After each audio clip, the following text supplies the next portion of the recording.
Praise the Lord. परमेश्वराची स्तुती असो. परमेश्वर चांगला आहे. या शब्दाद्वारे पुन्हा एक वार त्यांनी आपल्या सर्वांना त्याच्या पवित्र चरणाजवळ या इंटरनेटच्या माध्यमातून एकत्र केला आहे. दिवस कठीण आहेत, परंतु स्तोत्रकर्ता म्हणतो, हे माझ्या जीवा, परमेश्वरावर भिस्त ठेवून स्वस्थ राहा. आपल्या तारणाऱ्या प्रभू येशू ख्रिस्ताने देखील आम्हाला सांगितलं आहे की तुमचे अंतःकरण अस्वस्थ होऊ नये. देवावर विश्वास ठेवा आणि माझ्यावरही विश्वास ठेवा. तेव्हा ख्रिस्तात माझ्या बंधू भगिनींनो, मी तुम्हाला विनंती करतो की चिंता करत बसू नका, तर त्याऐवजी प्रार्थनेत तत्पर असा आणि आपल्या कौटुंबिक प्रार्थनेमध्ये खंड पडू देऊ नका. ह्या दिवसामध्ये पवित्र शास्त्र मनन करीत राहावा आणि आपली आध्यात्मिक स्थिती अधिक बळकट करीत जागरूक राहा. आज ह्या उपासनेमध्ये जे सर्व सहभागी झाले आहेत त्या सर्वांचं मी क्राइस्ट चर्च सेशनच्या वतीने स्वागत करतो. आपण आपल्या भक्तीस सुरुवात करूया.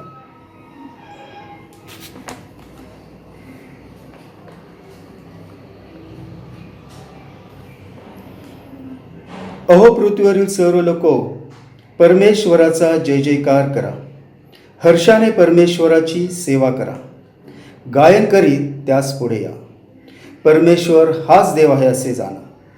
त्यानेच आम्हास उत्पन्न केले, आम्ही त्याचेच आहो. आम्ही त्याची प्रजा, त्याच्या कुरणातील कळप आहो. त्याचे उपकार स्मरण करीत, त्याच्या द्वारात स्तवन करीत त्याच्या अंगणात प्रवेश करा.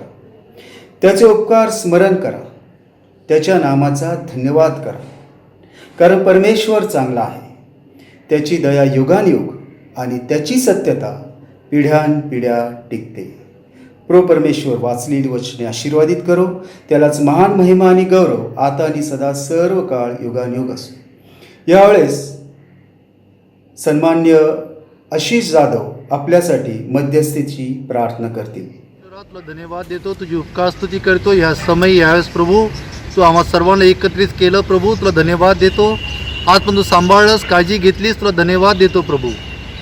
आजची भक्ती, रविवारची भक्ती, स्तुती, गीत, गायन, संदेश सर्व काही तू आशीर्वादित कर. लहानपासून थोरांना सर्वांना तू सांभाळलंस म्हणून तुझे उपकार मानतो प्रभू. तुला धन्यवाद देतो प्रभू परमेश्वरा.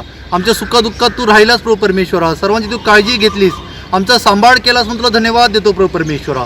आणि आजचा जो संदेश आहे विशेष करून प्रभू परमेश्वरा, आम्हा सर्वांकरता तू फलद्रूप होते अशी विनंती करतो, कळकळीची प्रार्थना करतो. सर्व घटकांवर तू आशीर्वाद पाठव. कुटुंबातील प्रत्येक व्यक्तीवर तू आशीर्वाद पाठव. पाळकसाहेब जे संदेश देणार तो तू आशीर्वादित कर प्रभू. जे काही गीत स्तुती आराधना होणार पुन्हा एकदा तुला सांगतो प्रभू परमेश्वरा, विनंती करतो, कळकळीची प्रार्थना करतो की तू आशीर्वादित कर. तुझ्याशिवाय आमचे कोण नाही प्रभू परमेश्वरा. कारण तुझे वचन सांगतं, धीर धर, घाबरू नको, कचरू नको, कारण सन्निधीत परमेश्वर तूच बरोबर आहेस. जशी कोंबडी परमेश्वरा पिल्लांना आपल्या पंखाखाली घेते प्रभू परमेश्वरा, तसं तू आम्हाला तुझ्या पंखाखाली घे अशी विनंती करतो, कळकळीची प्रार्थना करतो. ही संपूर्ण भक्ती पुन्हा एकदा माझ्या प्रभू येशू ख्रिस्त ज्याने आपलं रक्त 2000 वर्षापूर्वी त्या वधस्तंभावर सांडलं, त्या नासरी येशूच्या नावाने ही भक्ती, ही प्रार्थना परमेश्वर आम्ही ते चरणी सादर करतो. म्हणून तू ऐक. आमीन, आमीन, आमीन. होईल वृष्टी कृपेची, ईश प्रेम मुक्ती असे, तेने दृष्टी पुष्टी याची, वृष्टी जगी होत असे. वृष्टी कृपेची, वृष्टी कृपेची हवी, बिंदू येताती दयेची, आम्हासु वृष्टी हवी.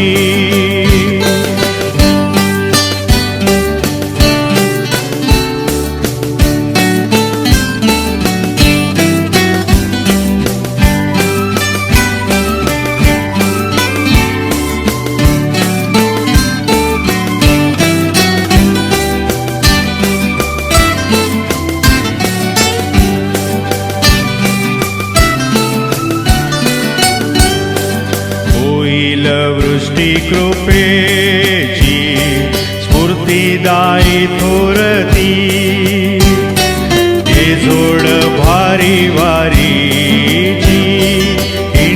टेकड्यात ती वृष्टी कृपेची हवी बिंदू येतात दयेची आम्हासु वृष्टी हवी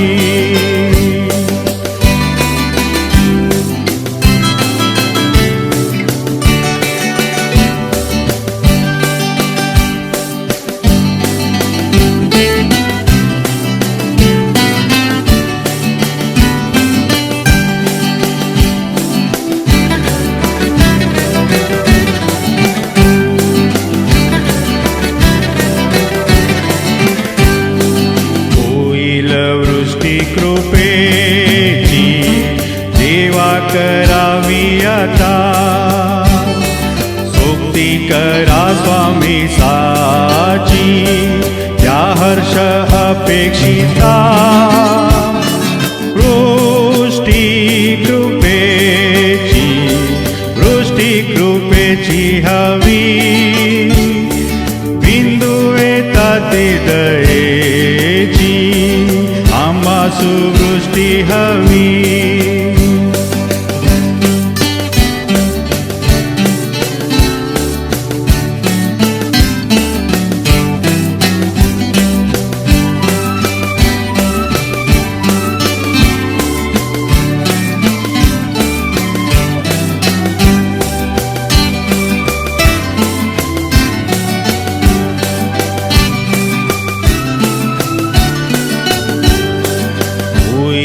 वृष्टी कृपेची साधा प्रभु इष्ट का ऐसी विनंती ख्रिस्ताचे नावे करीत सुवा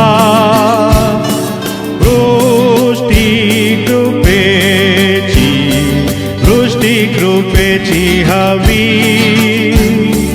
बिंदू येतात दयेची आम्हासु वृष्टी हवी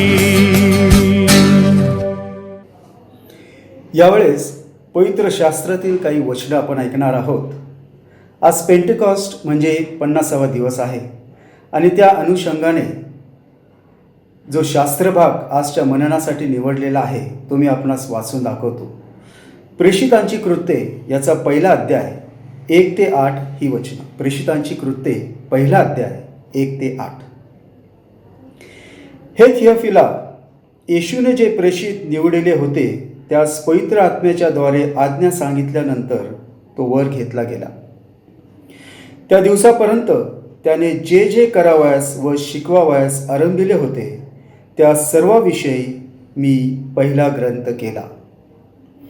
मरण सोसल्यानंतरही त्याने त्यास पुष्कळ प्रमाणांनी आपण जिवंत आहोत असे दाखविले आणि 40 दिवसपर्यंत तो त्यास दर्शन देत असे व देवाच्या राज्याच्या गोष्टी सांगत असे.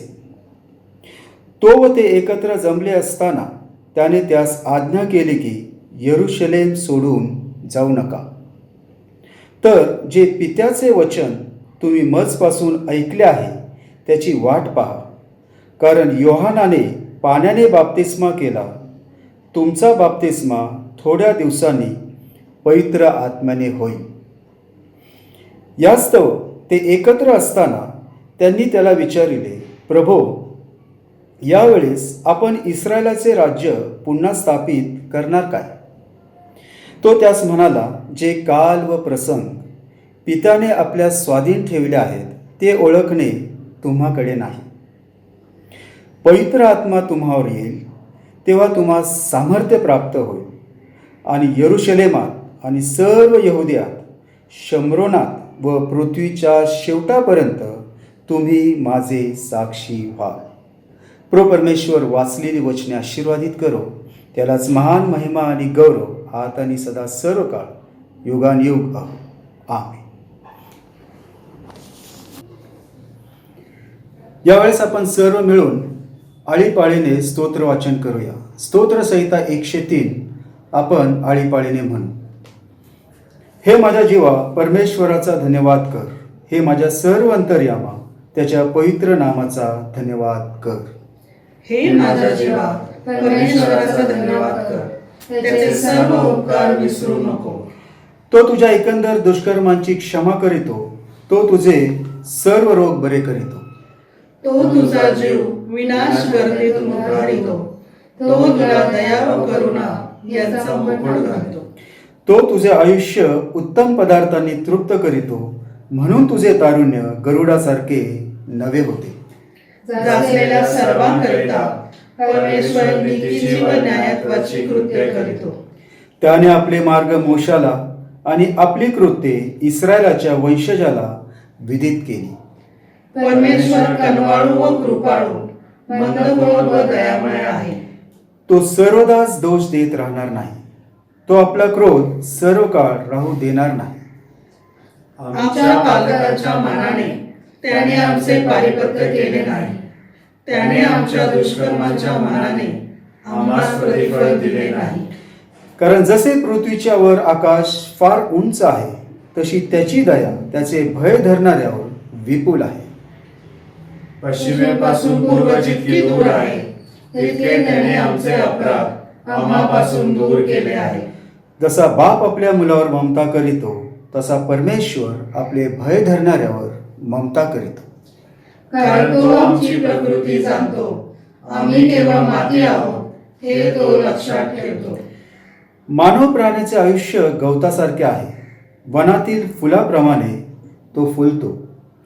वारा त्यावरून गेला म्हणजे ते नाहीसे होते आणि त्याचा त्या ठिकाणाशी पुनरापी संबंध जडत नाही. परंतु परमेश्वराची दया त्याचे भय धरणाऱ्यावर युगानुयुग असते आणि त्याच्या न्यायत्वाचा अनुभव त्याच्या पुत्र पौत्रास घडतो. म्हणजे त्याचा करार जे पाळतात आणि त्याच्या विधींचे स्मरण ठेवून त्याप्रमाणे चालतात, त्यास तो घडतो. परमेश्वराने आपले सिंहासन आकाशात स्थापिले आहे. त्याचे राज्य सर्वांवर आहे. अहो परमेश्वराच्या दिव्य दूतांनो, जे तुम्ही बलसंपन्न आहात आणि त्याचे आज्ञावाचन ऐकून त्याप्रमाणे करीता, ते तुम्ही त्याचा धन्यवाद करा. अहो परमेश्वराच्या सर्व सैन्यांनो, जी तुम्ही त्याची सेवा करून त्याचा मनोदय सिद्धीस नेता, ती तुम्ही त्याचा धन्यवाद करा. परमेश्वराच्या साम्राज्यातील सर्व ठिकाणचे त्याचे अखिल सृष्ट पदार्थ हो, त्याचा धन्यवाद करा. हे माझ्या जीवा, परमेश्वराचा धन्यवाद कर. आमेन. यावेळेस आपण सर्व मिळून प्रेषितांचा मतांगीकार म्हणूया. सर्वसमर्थ देव जो पिता, आकाश व पृथ्वी यांचा उत्पन्न करता, याचवर मी विश्वास ठेवतो आणि त्याचा एकुलता एक पुत्र येशू ख्रिस्त, आमचा प्रभू, जो पवित्र आत्म्याच्या योगाने गर्भरूप झाला, कुमारी मरियेच्या उदरीत जन्मास आला, ज्याने पंतय पिलाताच्या वेळेस दुःख भोगिले, ज्याला वधस्तंभी खिळले, जो मरण पावला व ज्याला पुरिले, जो मृत्यूलोकात उतरला व तिसऱ्या दिवशी मेलेल्यातून पुन्हा उठला, स्वर्गात चढला आणि सर्व समर्थ देव जो पिता याच्या उजवीकडे बसला आहे, तेथून जिवंतांचा व मेलेल्यांचा न्याय करावयास जो येणार आहे, त्याचवर मी विश्वास ठेवतो. पवित्र आत्मा, पवित्र सार्वत्रिक मंडळी, पवित्र जनांची सहभागिता, पापांची क्षमा, देहाचे पुनरुत्थान आणि सार्वकालिक जीवन, याचवर मी विश्वास ठेवतो. आमेन.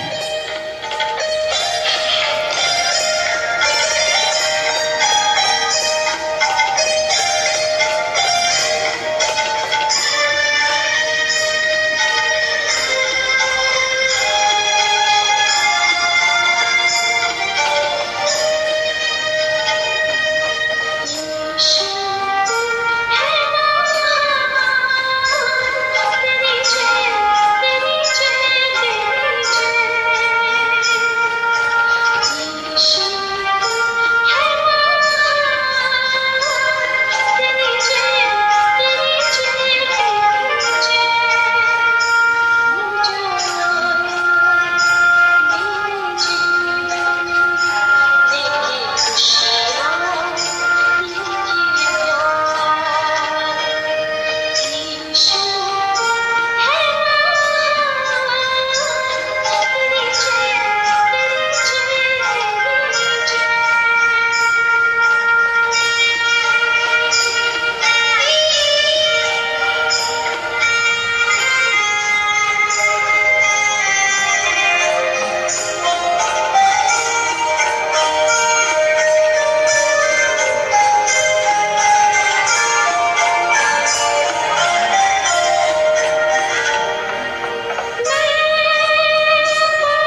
यावेळेस आपण संदेश ऐकणार आहोत आणि मास्टर इन डिव्हिनिटी प्राप्त केलेले प्रभूचे दास रेव्हरंड सॉलोमन कमलाकर ओहोळ आपल्याला संदेशासाठी लाभले आहेत. ते भिल्लारवाडी येथे देवाची सेवा करीत आहेत आणि देव त्यांचा उपयोग अधिक त्याच्या सेवेसाठी करून घेत आहे. मी त्यांना विनंती करतो की प्रभूने जो संदेश आपणाला दिला आहे तो मंडळीस द्यावा. आमेन. Praise Lord. प्रभूच्या नावाला पुन्हा एक वार धन्यवाद देतो की आज ऑनलाईन सर्व्हिसच्या माध्यमातून पुन्हा एकदा आपल्या चर्चच्या माध्यमातून आपल्या पुढं संदेश देण्याची संधी मिळालेली आहे. यासाठी चर्चे सेशन आणि सर्वांचा मी आभारी आहे, मंडळीचा आभारी आहे. आणि आज जो काही मी शास्त्रभाग निवडलेला होता तो म्हणजे प्रेषितांचे कृत्य, पहिला अध्याय आणि 1 ते 8 वचनं. आणि जे आजचं माझं थीम मी घेतलेलं आहे ते म्हणजे प्रेषितांचे कृत्य, पहिला अध्याय आणि 8 वचन.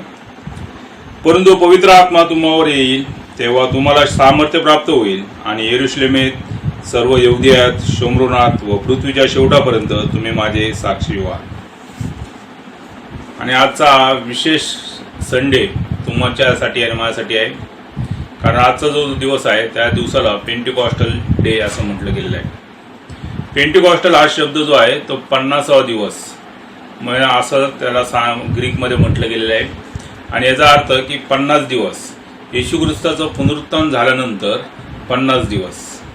आणि या 50 दिवसाचं महत्त्व काय आहे तर याचा अभ्यास केला ते पाहायला मिळेल की येशू ख्रिस्तांनी शिष्य लोकांना काही अभिवचने दिली होती. हे अभिवचने काय काय होते की तुम्ही त्या यरूशलेमेमध्ये थांबून राहा, देवाचा आत्मा जो कैवारी आत्मा तो तुमच्याकडे येईल आणि तो तुमच्यावर पाकर घालेल आणि तो तुम्हाला सगळं सत्याचा आत्मा देखील असं त्याला म्हटलं गेलेलं आहे. आणि तो सत्याचा आत्मा तुमच्यावर आल्यानंतर तो माझ्याविषयी तुम्हाला साक्ष देईल आणि ज्या ज्या गोष्टी माझ्याविषयी सांगितल्या गेलेल्या आहेत त्याची तुम्हाला आठवण करून देईल. पहा आपला परमेश्वर किती महान आणि सामर्थ्यशाली असा परमेश्वर आहे. त्याने मनुष्य जातीसाठी ही जी योजना करून ठेवली होती की मनुष्याच्या आत्म्यामध्ये वास करणे, ही जी पहिल्यापासून परमेश्वराची जी इच्छा होती, आदाम आणि हवा यांना निर्माण केल्यानंतर परमेश्वराची जी पहिल्यापासून जी भूक ताण होती की माझी जी निर्मिती आहे मनुष्य, ही जी सर्वात श्रेष्ठ अशी निर्मिती, त्या निर्मितीमध्ये मी असावं, त्यासाठी बोलावं, त्यासाठी चालावं, त्याच्यासाठी राहावं, या गोष्टी परमेश्वराला पहिल्यापासूनच पाहिजे होत्या. आणि त्या गोष्टी होत असताना मनुष्याच्या जीवनामध्ये पाप आलं आणि पापाचं वेतन मरण आहे. आणि हे मरण आल्यामुळं मनुष्याची आणि परमेश्वराची ताटातूट झाली. परंतु येशू ख्रिस्त या जगामध्ये आला, त्या वधस्तंभावर मरण पावला. मरण पावल्यामुळं तो तिसऱ्या दिवशी पुन्हा पुनरुत्थित असा प्रभू येशू ख्रिस्त आला. गौरवामध्ये तो स्वर्गामध्ये घेतला गेला आणि गौरवामध्ये घेतल्यानंतर त्याचं पुनरुत्थानावर आम्ही विश्वास ठेवला आणि त्याच्याद्वारे आम्हाला सार्वकालिक जीवन प्राप्त झालेलं आहे. आणि हा सर्व ख्रिस्ती धर्माचा अथवा ख्रिस्ती विश्वासणाऱ्यांचा हा जो इतिहास आहे याच्याविषयी आपण थोडक्यात पाहणार आहोत. पेंटिकॉस्टलच्या दिवसाविषयी ज्यावेळेस विचार केला जातो त्यावेळेस प्रभू येशू ख्रिस्तांनी शिष्य लोकांना फार सुंदररीत्याने सांगितलं होतं. ज्या वेळेस तो वधस्तंभाच्या जवळ चाललेला होता, योहान 14व्या अध्यायामध्ये त्यांनी सांगितलं होतं की तो कैवारीचा आत्मा येईल आणि तो तुम्हाला सर्व काही सत्यामध्ये नेईल, माझ्याविषयी तो तुम्हाला सांगेल आणि तो आठवण करून देईल. आणि आज हा पवित्र आत्मा तुमच्या आणि माझ्या जीवनामध्ये काय काय कार्य करतो याच्यावर आपण विचार करूया. प्रियांनो, आज प्रभू येशू ख्रिस्त या जगामध्ये होता आणि या जगामध्ये असताना त्याला देखील या पवित्र आत्म्याची खूप गरज होती. आणि या पवित्र आत्म्याच्याद्वारे ज्यावेळेस त्याचं बाप्तिस्मा, योहान करणारा जो बाप्तिस्मा होता त्याच्याकडून त्याचा बाप्तिस्मा झाला आणि त्यावेळेस त्याला पवित्र आत्मा मिळाला आणि तो त्या ठिकाणी अरण्यामध्ये गेला. अरण्यामध्ये 40 दिवस व 40 रात्र त्या ठिकाणी त्यांनी उपवास धरले, प्रार्थना केली, परमेश्वराच्या सानिध्यामध्ये राहिला.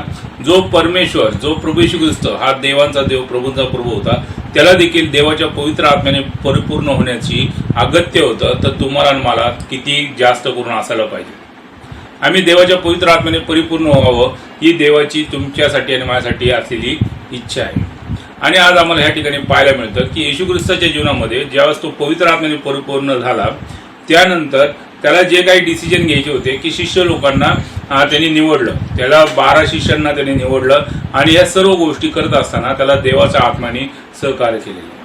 आज आम्हाला आमच्या जीवनामध्ये ह्या गोष्टी असणं फार महत्त्वाचं आहे की देवाचा आत्मा आम्हाला प्रत्येक ठिकाणी चालवत असतो, देवाचा आत्मा आमच्या जीवनामध्ये कार्य करत असतो. आणि आज या सर्व गोष्टी पाहत असताना पेंटिकॉस्टल ह्या शब्दामध्ये आणखी एक हिब्रू शब्द जर आम्ही पाहिला तर हिब्रू शब्द त्याला आहे शॉवेट असं म्हटलं गेलेलं आहे. आणि या शॉवेट या शब्दाचा अर्थ असा आहे की कापणीचा समय. आणि या कापणीचा समय म्हणजे की परमेश्वर आणि इस्रायल लोकांना जे अभिवचन दिले होते जो काय हंगाम दिला होता त्या ठिकाणी कापणीचा समय होता. म्हणून येशू ख्रिस्त शोमरोन स्त्री जी होती त्या स्त्री संगती बोलत असताना त्यांनी फार सुंदर असं उदाहरण घेतलेलं आहे की कापणीची वेळ आलेली आहे, पिकं फार तयार झालेले आहेत आणि तुम्ही आता प्रार्थना करा त्या परमेश्वराकडे की त्यांनी ते कामकरी पाठवावे म्हणजे ही कापणी करता येईल. आज संपूर्ण जग एका जिवंत देवाच्या शोधामध्ये आहे आणि हा जिवंत देव म्हणजे कोण? येशू आहे. आणि त्याच्या शोधामध्ये असताना तुम्ही आणि मी त्या ठिकाणी प्रार्थनापूर्वक प्रभू येशू ख्रिस्ताच्या पवित्र आत्म्याने परिपूर्ण होऊन आम्ही पुढे जाणं हे गरजेचं आहे. प्रेषितांच्या कृत्यामध्ये आम्हाला हे वचन अभिवचन पाहायला मिळतं की या अभिवचनामध्ये प्रभू येशू ख्रिस्त परिपूर्ण असं ते अभिवचन करत आहे. आमचा जो परमेश्वर आहे तो फक्त अभिवचन देतो आणि तो पूर्ण करत नाही असं नाही. येणाऱ्या दिवसांमध्ये हे जे आम्ही 60 दिवस लॉकडाऊनमध्ये आहोत या दिवसांमध्ये आम्हाला असं पाहायला मिळतं की अनेक राज्यकर्ते आम्हाला काही अभिवचनं देतात आणि काही काळ वेळानंतर ते अभिवचनं ते पूर्ण करू शकत नाही आणि त्यानंतर पुन्हा तो लॉकडाऊन वाढवला जातो आणि ह्या सर्व गोष्टींचा आम्हाला मनस्ताप होतो. परंतु परमेश्वराच्या बाबतीमध्ये आम्ही जर पाहिलं की त्या ठिकाणी आम्हाला असं दिसून येतं की परमेश्वराने जे बोलला ते बोलला तो त्यामध्ये चेंजेस करू शकत नाही. आणि आमचा परमेश्वर असा काही मनुष्य नाही की त्याने एखादा शब्द दिला आणि तो पुन्हा त्याला पश्चाताप होऊन तो माघार घेतो अशातली गोष्ट नाही. तर तो म्हटला की माझी जी प्रीती आहे ती मनुष्य मात्रावर माझी प्रीती आहे, माझ्या निर्मितीवर माझी प्रीती आहे आणि त्यासाठी मी माझं सर्वस्व देऊन टाकत आहे. आणि त्याने आपला एकुलता एक पुत्र म्हणजे येशू हा त्या ठिकाणी दिलेला आहे. येशूचं गौरव होणं म्हणजे येशूला त्या वधस्तंभावर मरणं हे अगत्याचं होतं. येशूला एकट्याला त्या वधस्तंभावर संपूर्ण मनुष्य प्राण्यासाठी तो कोणी धार्मिक असू द्या अथवा अधार्मिक असू द्या, त्याच्याकडून पाप झालेला असू द्या अथवा पाप न झालेला असू द्या आणि तो कोणत्याही धर्मातला असू द्या, त्या प्रत्येक मनुष्यासाठी ज्या मनुष्याच्या नाकपुड्यामध्ये श्वास आहे त्या प्रत्येकासाठी प्रभू येशू ख्रिस्त त्या वधस्तंभावर मरण पावलेलं आहे. आणि ही देवाची योजना होती. आणि देवाची पुढची योजना अशी होती की त्याचा गौरव झाल्यानंतर जो देवाचा आत्मा ह्या मनुष्य पात्रावर ओतणार आहे त्यामध्ये प्रत्येक विश्वासणारा जो येशूवर विश्वास ठेवतो त्या विश्वासणाऱ्याला देवाचं दान म्हणून पवित्र आत्मा हा दिला जाणार आहे. जो कोणी त्याच्यावर विश्वास ठेवतो त्याला देवाची मुले होण्याचा अधिकार तो त्यांना देणार आहे. आणि आम्हाला ह्या सर्व गोष्टी पाहत असताना योल हा जो संदेष्टा आहे त्या संदेष्टाने फार सुंदररीत्याने अभिवचन त्या ठिकाणी त्यांनी भविष्यवक्ता केलेले होते. आणि योएलचं पुस्तकाचा 2रा अध्याय 28 पासून पुढे जर आम्ही पाहिलं की शेवटच्या काळामध्ये मनुष्य मात्रावर मी आपल्या आत्म्याचा वर्षाव करेल, तुमचे पुत्र आणि तुमच्या कन्या संदेश देतील, तुमच्या वृद्धा स्वप्न पडतील, ते दृष्टांत पाहतील आणि या सर्व अभिवचनं या ठिकाणी परिपूर्ण होत आहे असं आम्हाला दिसून येतं. आज तसं बघायला गेलं तर हा पेंटिकॉस्टचा दिवस म्हणजे मंडळीचा जन्मस्थान आहे. म्हणजे आपण म्हणतो ना की एखादा मनुष्य जन्माला येतो त्यावेळेस त्याचं बर्थ ऑफ डेट असं काय असं मी म्हणतो तर त्यावेळेस आम्ही त्याला सांगतो की या तारखेला या वर्षी आणि या महिन्याला तो जन्मलेला आहे. तसं जर आम्ही मंडळीचं डेट ऑफ मंडळीचं जन्मस्थान कुठला असेल तर ते 120 जणांनी एकत्र येऊन त्या माडीवर प्रभू येशू ख्रिस्तासाठी वाट बघत असताना असलेले ते जन्मस्थान आहे ते म्हणजे येरुशलेममध्ये ती 120 जणांनी त्या माडीवर बसून परमेश्वराच्या पवित्र आत्म्याची वाट बघत होते. ती सर्वात महत्त्वाची गोष्ट आहे. पवित्र आत्मा म्हणजे आहे तरी काय ह्याचा जर अभ्यास केला तर पवित्र आत्मा म्हणजे देव हा आत्मा आहे आणि असं आम्हाला पाहायला मिळतं. आणि त्याची सुवार्ता, त्याची भक्ती, त्याची उपासना आत्म्याने आणि खरेपणानेच केली पाहिजे असं देवाचं अभिवचन आणि देवाचं वचन तुम्हाला मला सांगत आहे. आणि मग हा देवाचा आत्मा हा तुमच्या आणि माझ्या जीवनामध्ये कार्य करत असतो. मग हा देवाचा आत्मा ज्यावेळेस आम्हाला मिळतो त्यावेळेस आम्हाला काय काय गोष्टी मिळतात याच्यावर आपण थोडक्यामध्ये पाहूया की ज्यावेळेस देवाचा पवित्र आत्मा आम्हाला मिळतो त्यावेळेस आम्हाला सर्वात महत्त्वाची गोष्ट मिळते की आम्ही देवाची मुले होतो. Praise the Lord. आम्ही देवाची मुले होतो. पूर्वी आम्ही देवापासून दूर होतो. पापामुळे आमच्यामध्ये आणि देवामध्ये एक प्रकारची ताटतूट झाली होती. आम्ही देवाला आबा आणि बाप्पा हाक मारू शकत नव्हतो. कारण देवाचं वचन सांगतं की तुमचे पाप आणि तुमची धार्मिकता एखाद्या घाणेरड्या चिंध्याप्रमाणे माझ्यासमोर आहे आणि मी तुमच्या संगती सहवास करू शकत नाही, कारण मी पवित्र असा परमेश्वर आहे आणि माझं पावित्र्य आणि ज्या पद्धतीने मोशे परमेश्वराचं मुख पाहण्यासाठी तयार झाला होता, परंतु परमेश्वर म्हटला की कोणत्याही मनुष्याने माझं मुख पाहिलं तर तो जगू शकत नाही. इतका पवित्र असा परमेश्वर तुमच्या आणि माझ्या जीवनामध्ये येत आहे आणि त्या पवित्र परमेश्वराला आम्ही देवाची मुलं होणं हे आमच्या चांगल्या कृत्याने आम्ही कधीच करू शकत नाही. आणि म्हणून ज्यावेळेस आम्ही देवाचा पवित्र आत्मा आम्हाला मिळतो त्यावेळेस आम्ही देवाची मुले होतो. आणि हे अभिवचन प्रभू येशू ख्रिस्ताने तुम्हाला मला दिलेलं आहे, कारण रोमकरास पत्र 8 अध्याय आणि 16 वचन आणि त्याच पद्धतीने 1 योहान याचा 3 अध्याय 24 वचन, या दोन्ही वचनामध्ये आम्हाला हेच सांगितलं गेलेलं आहे की आता तुम्ही देवाची मुले झालेले आहात. हे अभिवचन तुम्हाला मला मिळालेलं आहे. पेंटिकॉस्ट नंतर हे जे अभिवचन तुमच्या माझ्या जीवनामध्ये आलेले आहेत, मंडळीला हे फार मोठं कृपादान परमेश्वराने दिलेलं आहे. त्यानंतर पुढे जाऊन आम्हाला पाहायला मिळते की हा पवित्र आत्मा ज्यावेळेस तुम्हाला मला मिळतो त्यावेळेस काय काय गोष्टी घडतात. आम्ही देवाची मुले होतो, पहिली गोष्ट. दुसरी गोष्ट, तो पवित्र आत्मा आम्हाला शिकवतो. तो एक चांगला काउन्सिलर आहे. आज जगामध्ये प्रत्येक ठिकाणी काउन्सिलिंग असणं खूप गरजेचं आहे. शाळेचे आता आम्ही पाहत आहोत की 15 जूनला शाळा चालू होईल किंवा नाही होईल, ऑनलाईन शाळा चालू होतील आणि प्रत्येक घरामध्ये, माझ्याही स्वतःच्या घरामध्ये हा विचार चाललेला आहे की शैक्षणिक परिस्थिती कशी असणार आहे, कोण आम्हाला काउन्सिलिंग करणार आहे, कोणते आमच्या मुलांना कुठलं शिक्षण मिळणार आहे, कशा पद्धतीने येणारी पिढी कशी असणार आहे, असा विचार आमच्या मनामध्ये येऊ लागलेला आहे. आणि त्याच वेळेस परमेश्वराचं अभिवचन तुम्हाला मला सांगतं की हा जो देवाचा पवित्र आत्मा आहे एक चांगला काउन्सिलर आहे. तो तुम्हाला मला अभिवचन जे प्रभू येशू ख्रिस्ताने दिलेले आहे त्याची तो आठवण करून देतो आणि तो म्हणतो की हे अभिवचन पवित्र शास्त्रांमध्ये लिहिलेले आहेत आणि हे अभिवचन तुझ्यासाठी आहे, तुझ्या वैयक्तिक जीवनासाठी आहे, तुझ्या मंडळीसाठी आहे, तुझ्या घरासाठी आहे. आणि ही आठवण करून द्यायचं काम कोण करत असेल तो देवाचा पवित्र आत्मा तुमच्या माझ्या जीवनामध्ये करत असतो. पहिली गोष्ट, आम्ही देवाची मुले होतो. दुसरी गोष्ट, पवित्र आत्मा आम्हाला त्या अभिवचनाची आठवण करून देतो.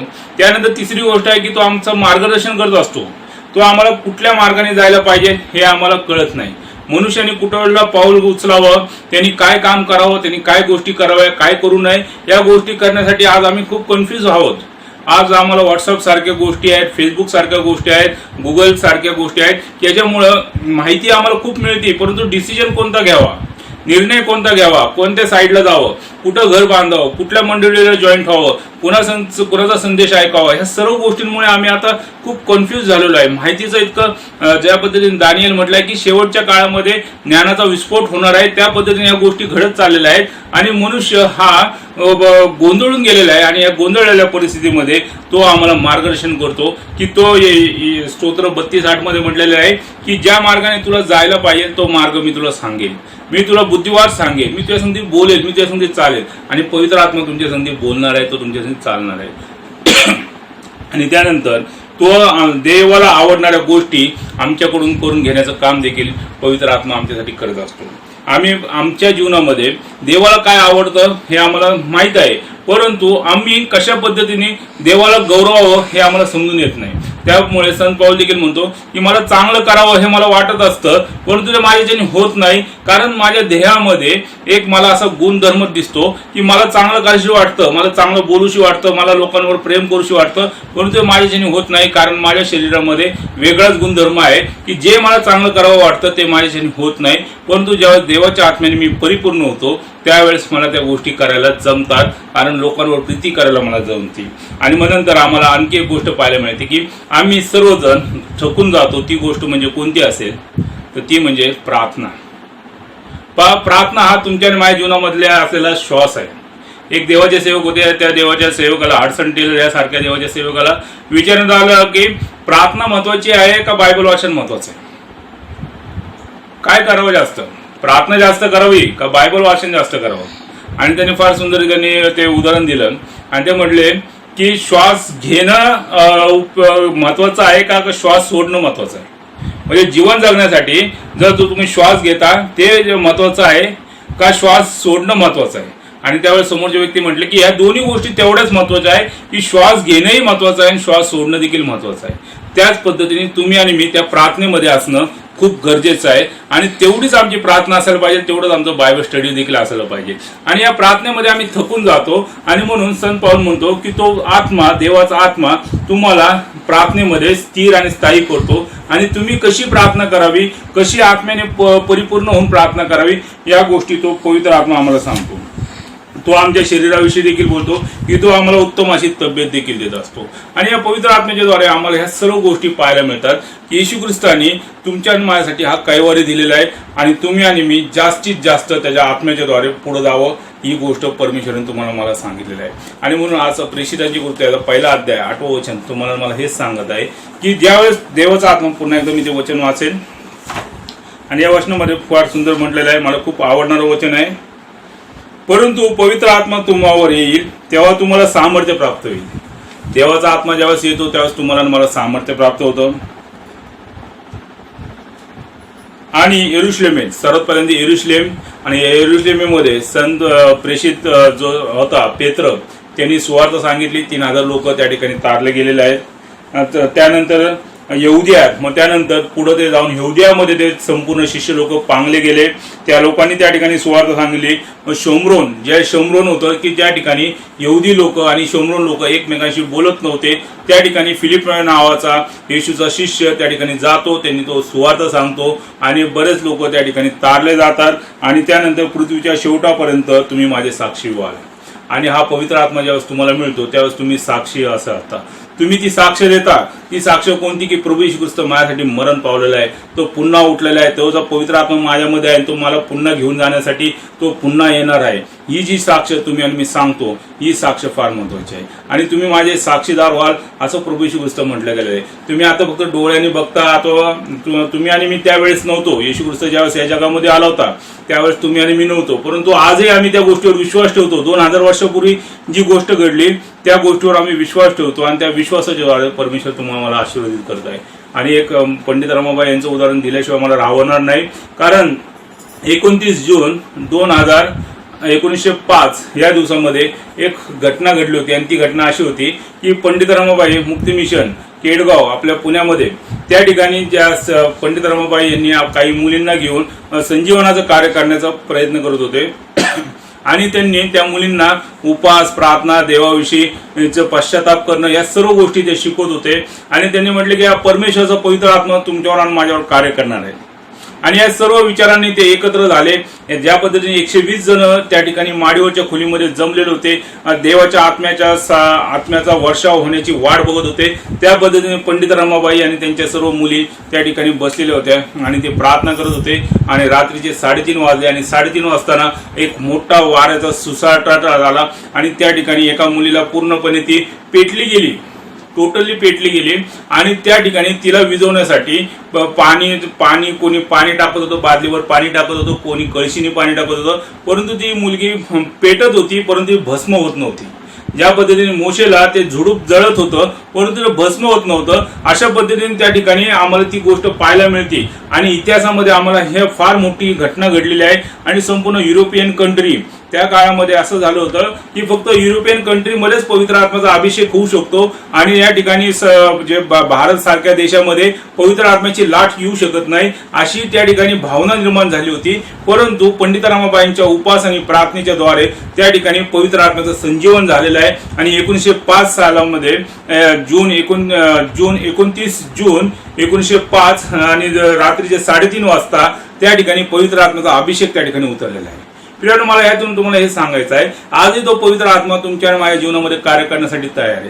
या पवित्र आत्म्याचं सामर्थ्य एका बाजूला आहे आणि दुसऱ्या बाजूला पवित्र आत्म्याचे फळं देखील तुम्हाला मला पाहायला मिळतात. गलतीकारस पत्राच्या 5:22 वचनामध्ये की ज्यावेळेस आम्हाला पवित्र आत्मा मिळतो त्याच्याद्वारे आम्हाला सामर्थ्य प्राप्त होतं आणि त्याचबरोबर आम्ही पवित्र आत्म्याचे फळं देखील द्यायला सुरुवात करावी अशी देवाची इच्छा आहे. आनंद, प्रीती, सहनशीलता, चांगुलपणा, हे जे काही फळ आहे ते फळ तुम्ही आणि मी द्यावे अशी देवाची इच्छा आहे. परमेश्वर तुम्हाला मला ह्या वचनाच्या द्वारे आशीर्वादित करू की तो म्हटलेला आहे की तुम्हाला हे सामर्थ्य प्राप्त होणार आहे. ज्यावेळेस पवित्र आत्मा तुमच्यावर येईल त्यावेळेस तुम्हाला ते सामर्थ्य प्राप्त होणार आहे. आज या पेंटुकॉस्टच्या दिवसाच्या निमित्ताने आज पुन्हा एक वार आम्ही प्रभूच्या जवळ येऊया आणि प्रभूला म्हणूया की प्रभू पुन्हा एकदा मला त्या पवित्र आत्म्याने परिपूर्ण कर.